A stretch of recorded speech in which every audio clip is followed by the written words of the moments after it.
வணக்கம். தந்தையின் பாட்காஸ்ட் செய்திகளை வாசிப்பது நான் வைகரை வருணன். முதலில் தலைப்புச் செய்திகள். 25வது கார்கில் வெற்றி தினத்தை முன்னிட்டு பிரதமர் மோடி கார்கில் பயணம். ஹிமாச்சல் லடாக்கை இணைக்கும் ஷிங்குன் லா சுரங்கப்பாதை திட்டத்தை தொடங்க உள்ளதால் பலத்த பாதுகாப்பு. டெல்லியில் புதிய தமிழ்நாடு இல்லம் கட்டுவதற்கான அடிக்கல் நாட்டு விழா. காணொலி வாயிலாக முதலமைச்சர் ஸ்டாலின் இன்று அடிக்கல். காவிரி விவகாரம் தொடர்பாக டெல்லியில் மத்திய நீர்வளத்துறை அமைச்சர் CR பாட்டீலுடன் அமைச்சர் துரைமுருகன் சந்திப்பு. அச்சா என எல்லோரும் இந்தியில் பேசியதால் ஒன்றும் புரியவில்லை என கிண்டல். தமிழ்நாட்டில் சாதிவாரி கணக்கெடுப்பு நடத்த கோரினால் மத்திய அரசை கை காட்டுவதா? முதலமைச்சர் ஸ்டாலினுக்கு பாமக நிறுவனர் ராமதாஸ் சரமாரி கேள்வி. 90% ரேஷன் கடைகளில் கருவிழி பதிவு மூலம் ரேஷன் பொருட்கள் விநியோகம். உணவுப் பொருள் வழங்கல் துறை அதிகாரிகள் தகவல். கனமழையால் வெள்ளத்தில் மிதக்கும் மகாராஷ்டிரா. புனேவில் வெள்ளத்தில் சிக்கியவர்கள் ரப்பர் படகுகள் மூலம் மீட்பு. சர்வதேச விண்வெளி நிலையத்திலிருந்து இந்திய வம்சாவளி வீராங்கனை சுனிதா வில்லியம்ஸ் உள்ளிட்ட 2 பூமிக்கு திரும்புவதில் மேலும் தாமதம். நாசா போயிங் நிறுவன விஞ்ஞானிகள் இணைந்தளித்த செய்தியாளர் சந்திப்பில் தகவல். பாரிஸ் ஒலிம்பிக் வில்வித்தையில் இந்திய மகளிர் அணி காலிறுதிக்கு முன்னேற்றம். இந்திய ஆடவர் அணியும் காலிறுதிக்கு தகுதி. இனி விரிவான செய்திகள். 25வது கார்கில் வெற்றி தினத்தை முன்னிட்டு பிரதமர் நரேந்திர மோடி கார்கில் செல்கிறார். அங்கு கார்கில் போர் நுழைவிடத்தில் போரில் உயிர் தியாகம் செய்த வீரர்களுக்கு அஞ்சலி செலுத்துகிறார். அப்போது ஹிமாச்சல பிரதேசத்தையும் லடாக்கையும் இணைக்கும் பாதுகாப்பு முக்கியத்துவம் வாய்ந்த ஷிங்குன் லா சுரங்கப்பாதை திட்டத்தையும் மெய்நிகர் வடிவில் பிரதமர் மோடி தொடங்கி வைப்பார் என தெரிவிக்கப்பட்டுள்ளது. இதனால் லடாக் பகுதியில் உச்சக்கட்ட பாதுகாப்பு போடப்பட்டுள்ளது. டெல்லியில் புதிய தமிழ்நாடு இல்லம் கட்டுவதற்கான அடிக்கல் நாட்டு விழா நடைபெறவுள்ளது. வீடியோ கான்பரன்ஸ் வாயிலாக முதல்வர் ஸ்டாலின் அடிக்கல் நாட்டும் நிகழ்வை தொடங்கி வைக்கிறார். டெல்லியில் இருக்கும் பழைய தமிழ்நாடு இல்லம் கட்டிடம் கட்டப்பட்டு 50 ஆண்டுகள் ஆன நிலையில் இப்போது டெல்லி கௌடல்யா மார்க் பகுதியில் புதிய இல்லம் கட்டப்படுகிறது. டெல்லியில் மத்திய நீர்வளத்துறை அமைச்சர் CR பாட்டீலை தமிழக நீர்வளத்துறை அமைச்சர் துரைமுருகன் சந்தித்தார். அப்போது அவர் அளித்த மனுவில் உச்சநீதிமன்ற உத்தரவுப்படி காவிரியில் தடையின்றி தண்ணீர் திறந்துவிட நடவடிக்கை எடுக்க வேண்டும் என்றும் மேகதாதுவில் அணை கட்ட அனுமதி வழங்கக்கூடாது எனவும் தெரிவிக்கப்பட்டிருந்தது. மேலும் முல்லை பெரியாறு அணை பகுதியில் பராமரிப்பு பணிகளை மேற்கொள்ள கேரள அரசு தடையாக இருப்பதால் மத்திய அரசு தலையிட வேண்டும் என்றும் காவிரி குண்டாறு இணைப்பு திட்டத்திற்கு நிதி ஒதுக்கீடு வேண்டும் எனவும் கோரிக்கை வைக்கப்பட்டது. மாணவர்களுக்கு மாதம் 1000 வழங்கும் தமிழ் புதல்வன் திட்டத்திற்கு முதற்கட்டமாக 360 கோடி ரூபாய் ஒதுக்கி தமிழக அரசு அரசாணை வெளியிட்டுள்ளது. உயர்கல்வி செல்லும் அரசு மற்றும் அரசு உதவி பெறும் பள்ளி மாணவர்களுக்கு மாதம் 1000 ரூபாய் வழங்கும் தமிழ் புதல்வன் திட்டத்தை செயல்படுத்த தமிழக அரசு அரசாணை வெளியிட்டுள்ளது. 401 கோடி ரூபாயில் இந்த திட்டத்தை செயல்படுத்த திட்டமிட்டுள்ள தமிழ்நாடு அரசு முதற்கட்டமாக 360 கோடி ரூபாய் ஒதுக்கியுள்ளது. நிபா வைரஸ் பாதிப்பால் கேரளாவில் 3 பேர் உயிரிழந்துள்ள நிலையில் தமிழக கேரள எல்லையில் தொடர்ந்து கண்காணிக்கப்பட்டு நடவடிக்கை எடுக்கப்பட்டு வருவதாக அமைச்சர் மா. சுப்பிரமணியன் தெரிவித்தார். இதுவரை நிபா வைரஸ் பாதிப்பு தமிழகத்தில் இல்லை என குறிப்பிட்ட அவர், கடந்த 3 ஆண்டுகளில் முதல்வர் ஸ்டாலின் அறிவுறுத்தலின்படி நடவடிக்கை எடுக்கப்பட்டு டெங்கு பாதிப்புகள் கட்டுக்குள் இருப்பதாக தெரிவித்தார். தமிழகத்தில் சூரிய ஒளி மின் உற்பத்தியில் வரலாற்றிலேயே அதிகபட்சமாக 5512 மெகாவாட் மின் உற்பத்தி செய்யப்பட்டுள்ளதாக தமிழ்நாடு மின் பகிர்மான கழகம் அறிவித்துள்ளது. இதற்கு முன்னதாக கடந்த மார்ச் 5ஆம் தேதி சூரிய மின் உற்பத்தியில் 5398 மெகாவாட் மின் உற்பத்தி செய்யப்பட்டிருந்தது அதிகபட்சமாக இருந்தது. இந்நிலையில் ஒரே நாளில் 5512 மெகாவாட் சூரிய சக்தி மூலமாக மின் உற்பத்தி செய்யப்பட்டு சாதனை படைக்கப்பட்டுள்ளது. சென்னையில் ஃபார்முலா கார் பந்தயம் நடத்த ஸ்பான்சர்ஷிப் வழங்க தொழில் நிறுவனங்களுக்கு அழுத்தம் கொடுப்பதால் தொழில் அமைப்புகள் கொதிப்படைந்துள்ளதாக எடப்பாடி பழனிசாமி குற்றம் சாட்டியுள்ளார். எக்ஸ் தளத்தில் எடப்பாடி பழனிசாமி வெளியிட்டிருக்கும் அறிவிப்பில் 2 ஆண்டுகளுக்கு சென்னையில் ஃபார்முலா கார் பந்தயத்தை நடத்த மாட்டோம் என்று சென்னை உயர்நீதிமன்றத்தில் உறுதிப்பத்திரம் தந்துவிட்டு இப்போது இளைஞர் நலன் மற்றும் விளையாட்டுத்துறை கூடுதல் தலைமை செயலாளர் ஃபார்முலா கார் பந்தயத்தை சென்னை மாநகரில் நடத்துவதற்காக ஸ்பான்சர்ஷிப் வேண்டி நேர்முக கடிதம் எழுதியிருக்கிறார் என குறிப்பிட்டுள்ளார். இந்த நிர்பந்தத்தால் பல்வேறு தொழில் அமைப்புகள் கொதிப்படைந்துள்ளன என குறிப்பிட்டிருக்கும் எடப்பாடி பழனிசாமி, திமுக அரசு தனது அதிகாரத்தை பயன்படுத்தி ஃபார்முலா கார் பந்தயத்தை நடத்திட ஸ்பான்சர்ஷிப் வழங்க வலியுறுத்துவது கண்டிக்கத்தக்கது என தெரிவித்துள்ளார்.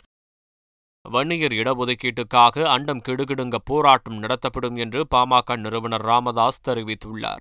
விழுப்புரம் மாவட்டம் திண்டிவனத்தில் நடைபெற்ற தனது பிறந்தநாள் விழா கூட்டத்தில் பேசிய அவர், தமிழ்நாட்டில் சாதிவாரி கணக்கெடுப்பு நடத்த கோரினால் மத்திய அரசை கைகாட்டுவதா என கேள்வி எழுப்பினார். தமிழ்நாட்டில் குடிப்பழக்கத்திலிருந்து மக்களை மீட்க முடியாமல் தான் தவித்து வருவதாகவும் பாமக நிறுவனர் ராமதாஸ் அப்போது குறிப்பிட்டார். தமிழ்நாட்டில் 90% ரேஷன் கடைகளில் கருவழி பதிவு திட்டம் நடைமுறைக்கு வந்துள்ளதாக உணவுப் பொருள் வழங்கல் துறை அதிகாரிகள் தெரிவித்துள்ளனர். பயோமெட்ரிக் முறையால் வயதானவர்களுக்கு சரிவர தங்களின் கைரேகை பதிவு செய்ய முடியாததால் விரல் ரேகை மின்னணு பதிவேட்டிற்கு பதிலாக கருவழி பதிவு மூலம் ரேஷன் பொருட்களை பெறும் முறை தொடங்கப்பட்டுள்ளது. அதன்படி 90 விழுக்காடு ரேஷன் கடைகளில் கருவழி மூலம் ரேஷன் பொருட்கள் விநியோகம் செய்யப்பட்டு வருவதாக அதிகாரிகள் தெரிவித்துள்ளனர். விரைவில் அனைத்து ரேஷன் கடைகளிலும் அமல்படுத்தப்படும் என்றும் கூறியுள்ளனர். சமூக வலைதளங்களில் ஜாஃபர் சாதிக்குடன் தொடர்புபடுத்தி பரவி வரும் செய்திகளில் உண்மை இல்லை என திரைப்பட இயக்குனர் அமீர் தெரிவித்துள்ளார். ஜாஃபர் சாதிக் குடும்பத்தினருடன் பணப்பரிமாற்றம் செய்ததாக பரவும் தகவல் உண்மை இல்லை என்றும், போதைப்பொருள் தடுப்பு பிரிவு மற்றும் அமலாக்கத்துறையினரின் விசாரணைக்கு முழு ஒத்துழைப்பு வழங்கி வருவதாகவும் குறிப்பிட்டுள்ளார். மேலும் கொள்கை கோட்பாடு கொண்ட தன்னை சித்தாந்த ரீதியாக எதிர்கொள்வதே மாண்பு என்றும், அவதூறுகளின் மூலம் வீழ்த்துவது மாண்பல்ல என்றும் அமீர் தெரிவித்துள்ளார். பள்ளிக்கல்வித்துறையில் ஆசிரியர் அல்லாத பணியிடங்களுக்கு மாதம் 6000 ரூபாயை ஊதியமாக நிர்ணயம் செய்தது எப்படி என மெட்ராஸ் உயர்நீதிமன்ற மதுரை அமர்வு நீதிபதிகள் சரமாரியாக கேள்வி எழுப்பினர். இது தொடர்பான வழக்கை விசாரித்த நீதிபதிகள் ஆசிரியர் அல்லாத பணியிடங்களுக்கு மாதம் 6000 ரூபாய் ஊதியம் என நிர்ணயம் செய்தது எப்படி என கேள்வி எழுப்பினர்.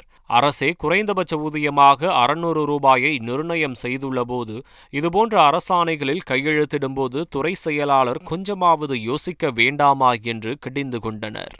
நாளொன்றுக்கு 200 ரூபாயை மட்டுமே வைத்துக்கொண்டு ஒருவரால் தற்போதைய சூழலில் எப்படி வாழ்க்கை நடத்த முடியும் எனவும் நீதிபதிகள் கேள்விகளை அடுக்கினர். நீட் தேர்வு ஆள்மாறாட்ட வழக்கில் தேசிய தேர்வு முகமை மற்றும் சிபிசிஐடி போலீசுக்கு மெட்ராஸ் உயர்நீதிமன்ற மதுரை அமர்வு சரமாரி கேள்வியை எழுப்பியது. 2019 நீட் தேர்வு ஆள்மாறாட்ட வழக்கில் 27வது குற்றவாளி தருண் மோகன் தன்னை விடுவிக்குமாறு மெட்ராஸ் உயர்நீதிமன்ற மதுரை அமர்வில் மனு தாக்கல் செய்தார். வழக்கு விசாரணையின் போது எத்தனை பேரை கைது செய்திருக்கிறீர்கள் என நீதிபதி புகழேந்தி கேட்க, கைரேகை பதிவு, தேர்வு மையம், தொலைபேசி எண்கள் எல்லாம் கடந்த 22ஆம் தேதிதான் வழங்கப்பட்டது. தேசிய தேர்வு முகமை இன்னும் விண்ணப்பங்களை வழங்கவில்லை என சிபிசிஐடி தரப்பில் தெரிவிக்கப்பட்டது. இடைத்தரகரை நெருங்கிவிட்டதாகவும், விண்ணப்பங்கள் கிடைத்தால் உறுதி செய்து விடலாம், கூடுதல் கால அவகாசம் வேண்டும் எனவும் தெரிவிக்கப்பட்டது. அப்போது அனைத்து விபரங்களையும் வழங்கினால்தானே முழுமையாக விசாரிக்க இயலும் என தேசிய தேர்வு முகமை தரப்பிடம் நீதிபதி கேள்வி எழுப்பினார். இறுதியாக விசாரணையில் முன்னேற்றம் இல்லை என்றால் விசாரணையை வேறு அமைப்புக்கு மாற்ற நேரிடும் என்று சிபிசிஐடியை எச்சரித்த நீதிபதி விசாரணையை ஆகஸ்ட் 2ஆம் தேதிக்கு ஒத்திவைத்தார். புதுச்சேரி 15வது சட்டமன்றத்தின் 5வது கூட்டத்தொடர் வரும் 31ஆம் தேதி காலை 9:30 மணிக்கு ஆளுநர் உரையுடன் கூடும் என்று சபாநாயகர் செல்வம் தெரிவித்துள்ளார். தொடர்ந்து ஆகஸ்ட் 1ஆம் தேதி ஆளுநர் உரைக்கு நன்றி தெரிவிக்கும் தீர்மானமும், ஆகஸ்ட் 2ஆம் தேதி நிதியமைச்சர் பொறுப்பு வகிக்கும் முதலமைச்சர் ரங்கசாமி ரூபாய் 12,700 கோடிக்கான பட்ஜெட்டை தாக்கல் செய்ய உள்ளதாக தெரிவித்தார்.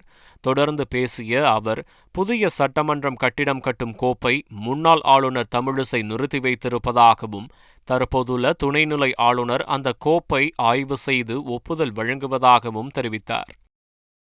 வனவிலங்குகளால் உயிரிழப்போரின் குடும்பத்திற்கான கருணை தொகையை 10 லட்சம் ரூபாயாக சுற்றுச்சூழல் மற்றும் வனத்துறை அமைச்சகம் அதிகரித்துள்ளது. இது தொடர்பாக மாநிலங்களவையில் எழுப்பப்பட்ட கேள்விக்கு மத்திய சுற்றுச்சூழல் துறை இணையமைச்சர் கீர்த்தி வர்தன் சிங் எழுத்துப்பூர்வமாக பதிலளித்துள்ளார். அதில் தமிழ்நாடு, கேரளா, கர்நாடகா, ஆந்திர பிரதேசம் உட்பட யானைகள் அதிகமுள்ள 15 மாநிலங்களில் 150 யானை வழித்தடங்கள் அமைக்கப்பட்டுள்ளதாகவும் தெரிவித்துள்ளார். மேலும் வனவிலங்குகளால் உயிரிழப்போரின் குடும்பத்திற்கு வழங்கப்பட்டு வந்த கருணை தொகை 5 லட்சத்திலிருந்து 10 லட்சமாக அதிகரிக்கப்பட்டுள்ளதாக கூறியுள்ளார். படப்பிடிப்பு தளங்களில் தொழிலாளர்களின் பாதுகாப்புக்காக நிறைவேற்றப்பட்ட தீர்மானங்கள் ஆகஸ்ட் 15 முதல் அமலுக்கு வரும் என பெப்சி அமைப்பு தெரிவித்துள்ளது. சென்னை வடபழனியில் தென்னிந்திய திரைப்பட தொழிலாளர் சம்மேளனம் சார்பில் திரைப்பட கலைஞர்கள் தொழிலாளர்களின் பாதுகாப்பு விழிப்புணர்வு கூட்டம் நடைபெற்றது. இதில் படப்பிடிப்பு தளங்களில் சண்டை காட்சியின் போது ஆம்புலன்ஸ் இருப்பது கட்டாயம், தொழிலாளர்களுக்கு விபத்து மற்றும் மருத்துவ காப்பீடு மற்றும் பெண் தொழிலாளர்களுக்கு கழிப்பறை, உடை மாற்றும் அறை கட்டாயம் உள்ளிட்ட பல்வேறு தீர்மானங்கள் நிறைவேற்றப்பட்டன. இந்த தீர்மானங்கள் வரும் ஆகஸ்ட் 15 முதல் செயல்பாட்டிற்கு வரும் என தெரிவிக்கப்பட்டுள்ளது. ஜூலை 27 நடைபெறவுள்ள நிதி ஆயோக் கூட்டத்தை புறக்கணிப்பதாக இந்தியா கூட்டணி ஆளும் மாநில முதல்வர்கள் அறிவித்துள்ளனர். மத்திய பட்ஜெட்டில் இந்தியா கூட்டணி ஆளும் மாநிலங்கள் புறக்கணிக்கப்பட்டுள்ளதாக எதிர்க்கட்சிகள் குற்றம் சாட்டி வருகின்றன. இதனால் 27 பிரதமர் மோடி தலைமையில் நடைபெறும் நிதி ஆயோக் கூட்டத்தில் பங்கேற்கப் போவதில்லை என அடுத்தடுத்து பல்வேறு மாநில முதல்வர்கள் அறிவித்து வருகின்றனர். தமிழக முதல்வர் ஸ்டாலின், கேரள முதல்வர் பினராயி விஜயன், கர்நாடக முதல்வர் சித்தராமையா, தெலங்கானா முதல்வர் ரேவந்த் ரெட்டி, ஜார்க்கண்ட் முதல்வர் ஹேமந்த் சோரன், பஞ்சாப் முதல்வர் பகவந்த் மான் மற்றும் ஹிமாச்சல் முதல்வர் சுக்விந்தர் சுகு புறக்கணிப்பை உறுதி செய்துள்ளனர். மேற்குவங்க மாநில முதல்வர் மம்தா பானர்ஜியும் புறக்கணிக்க முடிவு செய்துள்ளதாக தகவல்கள் வெளியாகியுள்ளது. மக்களவையில் கப்பலூர் சுங்கச்சாவடியால் அப்பகுதி மக்கள் கொடுமையை அனுபவிப்பதாக விருதுநகர் காங்கிரஸ் எம்பி மாணிக்கம் தாகூர் குற்றம் சாட்டினார்.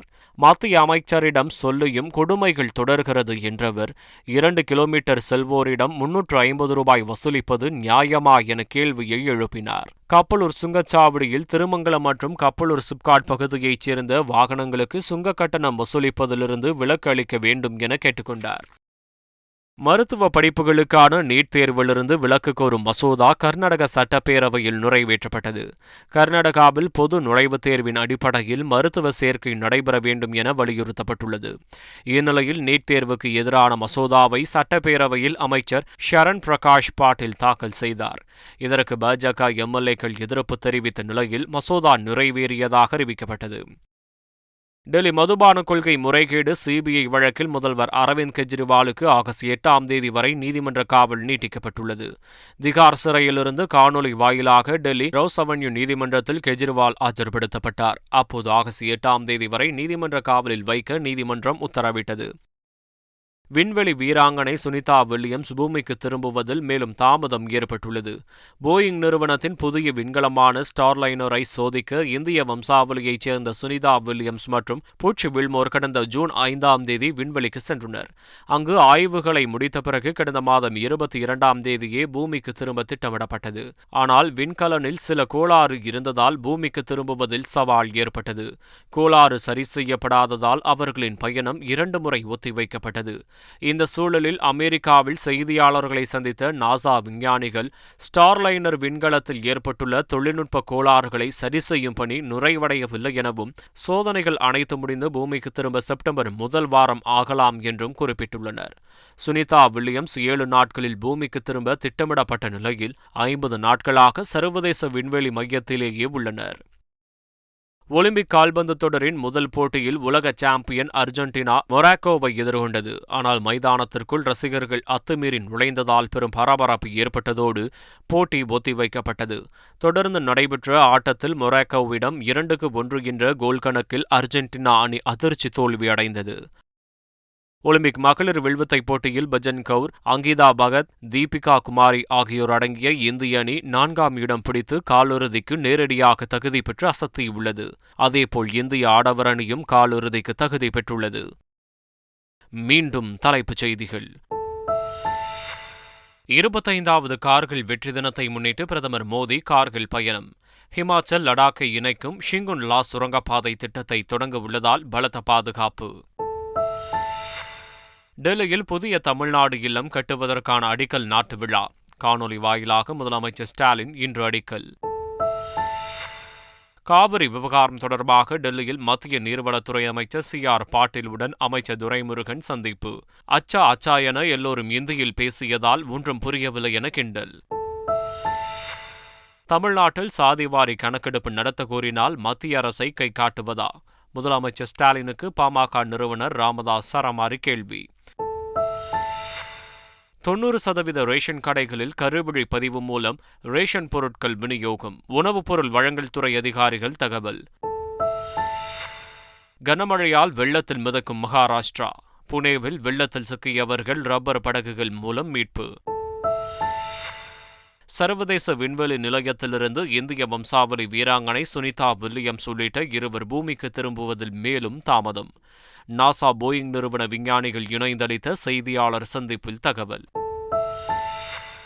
பாரிஸ் ஒலிம்பிக் வில்வித்தையில் இந்திய மகளிர் அணி காலிறுதிக்கு முன்னேற்றம். இந்திய ஆடவர் அணியும் காலிறுதிக்கு தகுதி. இத்துடன் பாட்காஸ்ட் செய்திகள் நிறைவு பெறுகின்றன. வணக்கம்.